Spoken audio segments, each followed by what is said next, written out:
Hello，大家好，歡迎大家嚟到 Nat Chan 談賽馬嘅時間。呢集節目就係毛仔日記啦，咁就都有一段時間冇拍毛仔日記啊，因為本身自己都幾忙下啦，同埋同時間毛顯東嗰啲坐騎，你話嗰啲實力係咪話去到好強呢？又唔係，咁就唔特登拍啦。不過今次就都拍一拍，因為近咁多次賽事，今次又真係有一隻真真正正可以叫做座位望贏嘅馬出現啦，就係佢嘅好拍檔嘅天象龍區咧，咁啊一陣間再講一講啦。因為點解話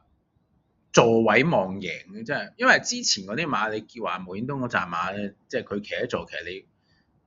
你話係座獎金望位置咧都還好，即係你話真真正正一隻叫座位望贏咧，唔係咁易。咁今次天象龍區真係可以做到咯，同埋天象龍區都係佢親自操開嘅，咁大家當然要跟進一下啦。不過未講天象龍區之前，就回顧翻毛顯東近一個月嘅狀況啦。咁就你可以話係停滯不前嚇，嗰啲頭馬數目咁停滯不前，可以咁講。但係你話如果老實啲咁講，我諗相對起上團片拍之前嗰2-3個禮拜，我覺得情況係，如果你咁講，即係略為差少少，不過冇乜唔係太大改變咯。點解會略為差少少？因為我上次都提及過，即係一班雷霆救兵嚟咧，嗰啲奧爾文、麥當能，跟住金城江等等咧。咁就分薄晒毛顯東可以騎嘅坐騎，尤其是姚本輝啦，佢好鬼中意用啲新騎師，咁所以其實近一個月都冇姚本，應該都冇乜姚本輝馬或者姚本輝馬操嘅啦，咁所以嗰度影響咗少少嚇。咁你話影響係咪好大？唔係好大，但係又輕微少少影響嚇。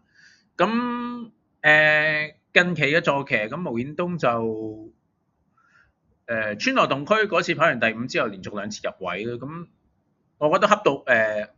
如其分啦，呢隻馬唔係咁易贏嘅馬嚇。而家又我諗佢都未去到最 fit，同埋近幾次嗰個檔位形勢唔算特別出色。咁其餘啲馬少少可惜就係其實隻火金鷹就會停賽，好似係咪禮拜3停賽將會嚟緊嘅禮拜3，等我睇睇先啊。應該係咪依度有得睇？毛顯東有一日停賽嘅，3月26號，係啊，嚟緊嘅禮拜3會停賽嘅。咁嚟緊禮拜3咧，毛顯東係唔會有坐騎嘅停賽嚇。咁講完近來嘅坐騎啦，咁啊講下近來毛顯東操咗啲咩馬先啊。不過我都想講翻一樣嘢先，就係我都大力批評馬會整啲雷霆救兵嚟，咁結果就好奧爾文咧就表現較為好少少，但係你話其實佢係咪好勁嘅騎師咧？咁我亦都未係咁覺得咯。咁你講真，奧爾文啲馬實力馬當然係多過毛顯東啦。咁啊嚟咗一陣都已經騎咗39場馬啦，毛顯東騎咗即係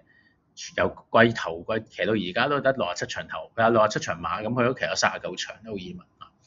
咁再講啦，奧爾文贏嗰2隻馬，一隻叫輕功萬南嗰場賽事就水準比較低啦，咁全程冠注都係攝住條內欄上嚟，咁你話係咪話好勁咧？又唔係，咁講到非常之厲害，又要續排到季尾，咁其實而家都係講緊贏咗2場啫，咁又，我覺得就當佢好快贏咗2場之後，大家吹捧得比較勁少少，但係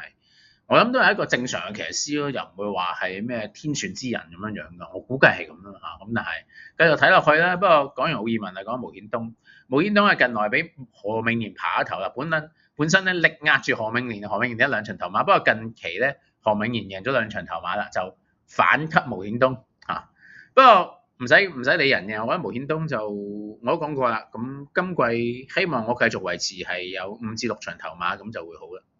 咁講真，而家3場頭馬，我覺得都可以係有啲信心咧，下季可以續牌嘅。不過攞多1-2場咧更加穩陣。喂，講真，你毛顯東唔續牌，咁何明年唔通續俾佢咩？大佬喂，得4場頭馬，講真。咁不過都可能係嘅，因為馬會嗰啲嘢好難講。但係毛顯東講真，而家3場頭馬同何明年嗰4場頭馬爭得幾遠啫，係咪先？勝出率毛顯東仲高過何明年啦。咁不過都係嗰句，唔好理人住先，繼續講下毛顯東。無影東近排操馬情況，大家睇睇。3月5號近2-3個禮拜啦，咁但係頭先講咗姚本輝就冇乜搞㗎啦，因為俾晒奧爾文啊、金城江嗰啲㗎啦，咁天象龍區知道長勝啦，天象龍區啊，聶景中飛熾烈神區，跟住沈集成啊知道長勝城中勇士，鄭俊偉宇宙動力。好，10號天象龍區川羅洞區客家之光，11號天象龍區城中勇士川河洞區，12號天象龍區川羅洞區長勝金剛，啱啱退出咗啦，長勝金剛。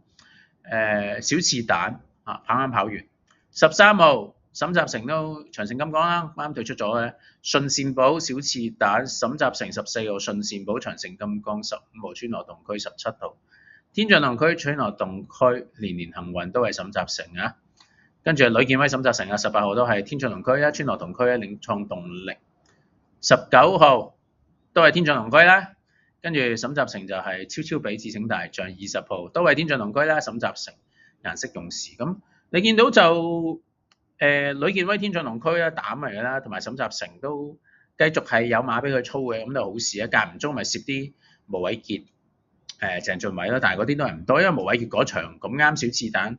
無影東跑咗一場第4，咁講真嗰場賽事水準比較低，啱啱嗰場我都唔品提嘅，因為佢追上嚟第4嗰場水準比較低少少，咁所以無影東啱啱嗰場小刺蛋5檔我都唔品提。咁係啦，咁啊主要係沈集成都繼續有俾馬操嘅，都係好事嚟嘅嚇。同埋操嘅馬都多元化嘅。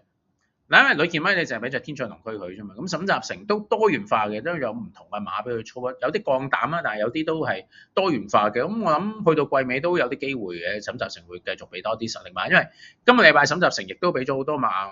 咩蘇銘倫嗰啲咁，無顯東就冇乜得騎啦。咁但係希望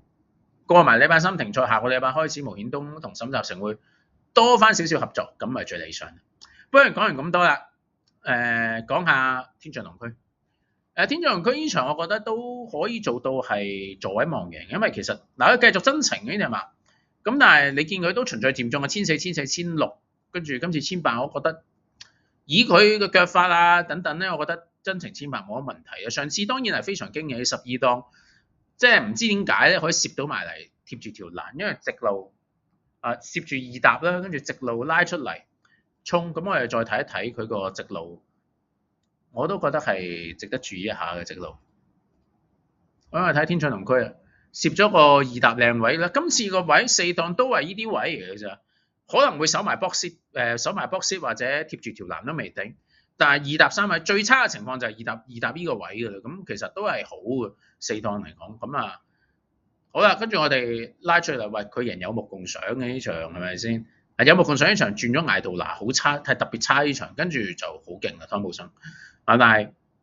天象龍區呢度拉出嚟之後咧，大家留意啊！呢隻我唔知叫咩名啊！呢隻有硬出嚟嘅，有目共賞撞呢隻不同世界呢度出嚟，咁天象龍區都少少受影響嘅，但係無顯東係避得快，呢度有目共賞撞不同世界撞出嚟，輕輕拉出嚟少少天象龍區，不過都冇乜阻佢衝刺嘅，跟住一路騎上去對住隻呢隻應該係人心勝啊嘛，今次啱啱補出。咁一路騎上嚟，看似有機會贏啦，不過人心星因為都佔咗少少先機啦，過唔到啦。咁表現就一定係好㗎啦呢場天象龍區，睇下個人終點嘅餘勢先，我哋個人終點就